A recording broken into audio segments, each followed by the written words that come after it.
भारत और हमारे जैसे क्रूड ऑयल परचेज करने वाले देशों को एक और बड़ा झटका लगने जा रहा है, क्योंकि लगातार नीचे गिरते क्रूड ऑयल के प्राइसेस रशिया को पसंद नहीं आ रहे हैं। दरअसल अमेरिका, यूरोप और बाकी वेस्टर्न देशों के सैंक्शंस के कारण रशिया इस समय अपने रिवेन्यू के लिए क्रूड ऑयल, गैस और कोल बेचकर होने वाली कमाई के ऊपर हेवली डिपेंडेंट हो गया है। ऐसे में लगातार कम हो रही कीमतें उसको रास नहीं आ रही हैं, जिसकी वजह से अब रशिया ओपेक प्लस देशों को लेकर फिर से नई घोषणा करने जा रहा है। OPEC plus crude oil export करने वाले देशों की अलायंस है। रशिया और सऊदी अरब का इस अलायंस के ऊपर पूरी तरह से दबदबा है, क्योंकि ओपेक प्लस के सारे सदस्य देश कुल मिलाकर जितना क्रूड ऑयल एक्सपोर्ट करते हैं उसकी आधी वॉल्यूम अकेले रशिया और सऊदी अरब भी एक्सपोर्ट करते हैं। रशिया और सऊदी अरब दुनिया के दो सबसे बड़े क्रूड ऑयल एक्सपोर्टर देश हैं। ये इतनी ह्यूज वॉल्यूम में क्रूड ऑयल एक्सपोर्ट करते हैं कि अगर ये अकेले अपनी क्रूड ऑयल प्रोडक्शन में कट करके मार्केट सप्लाई प्रभावित करें तो इंटरनेशनल मार्केट में क्रूड ऑयल के प्राइसेस ऊपर नीचे हो सकते हैं। ऐसे में सऊदी अरब और रशिया जब भी ओपेक प्लस देशों को कहते हैं कि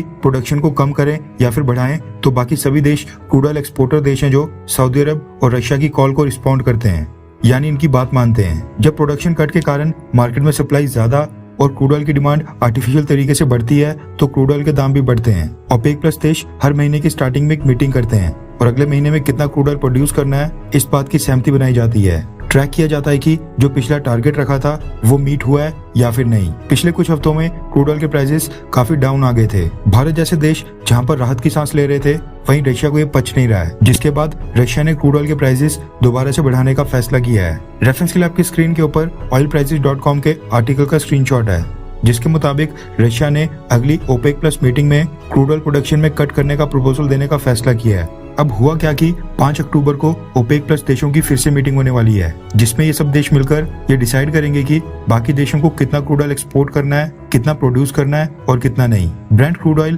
पिछले ट्रेडिंग सेशन में $83 पर बैरल तक आ गया था और इस समय भी ब्रेंट क्रूड ऑयल $85 पर बैरल के आसपास घूम रहा है। वहीं WTI क्रूड ऑयल $78 पर बैरल तक आ गया है। एक समय पर यही क्रूड ऑयल $125 से $130 पर बैरल तक भी पहुंच गया था। यूरोपियन देशों के बॉयकॉट के बाद रशिया अब एशियन देशों को भारी मात्रा में क्रूड ऑयल बेच रहा है, जबकि सऊदी अरब और मिडिल ईस्ट के देश यूरोपियन देशों को सप्लाई बढ़ा रहे हैं। लेकिन दिक्कत यह है कि सैंक्शंस और लॉन्ग डिस्टेंस के कारण रशिया को अपने एशियन बायर्स को क्रूड ऑयल के ऊपर डिस्काउंट भी देना पड़ रहा है। इसके अलावा रशियन ऑयल के ऊपर इंश्योरेंस कॉस्ट और ट्रांसपोर्टेशन कॉस्ट भी काफी ज्यादा पड़ती है। ऐसे में रशिया बेहद कम क्रूड ऑयल मार्केट प्राइस के ऊपर एक्सपोर्ट कर पा रहा है और क्रूड ऑयल के प्राइसेस लगातार नीचे आने के कारण उसका प्रॉफिट मार्जिन काफी नीचे गिर रहा था, जिसके चलते अब रशिया ने फैसला किया है कि एक बार फिर आर्टिफिशियल तरीके से क्रूड ऑयल की डिमांड को बढ़ाया जाएगा, जिसके लिए क्रूड ऑयल की प्रोडक्शन में कट किया जाएगा। रिपोर्ट के मुताबिक रशिया 1 मिलियन यानी 10 लाख बैरल्स पर डे का कट प्रपोज करने जा रहा है, ताकि क्रूड ऑयल के प्राइसेस दोबारा से $100 पर बैरल तक पहुंच जाएं। माना जा रहा है कि रशिया की बात सभी ओपेक प्लस देश मानेंगे, क्योंकि नीचे गिरती कीमतों से वो भी खुश नहीं है। जैसे पिछले कल प्रोडक्शन कट की रिपोर्ट सामने आई, क्रूड ऑयल की कीमतों में 2% से ज्यादा का उछाल देखने को मिला और क्रूड ऑयल 83 से $86 पर बैरल तक पहुंच गया था। आप सोचिए कि जब ये 10 लाख बैरल्स पर डे का प्रोडक्शन कट होगा तब क्या हालत होगी। रशिया, सऊदी अरब और ये ओपेक प्लस देश जिस तरह से क्रूड ऑयल के प्राइसेस को मैनिपुलेट कर रहे हैं, उसको देखकर लगता है कि भारत को इलेक्ट्रिक व्हीकल्स के ऊपर जल्दी शिफ्ट करना पड़ेगा। खैर, क्या आपके घर में कोई इलेक्ट्रिक व्हीकल यूज करता है? हाँ या फिर नहीं, पेट्रोल या डीजल ही है? नीचे कमेंट करके जरूर बताएं।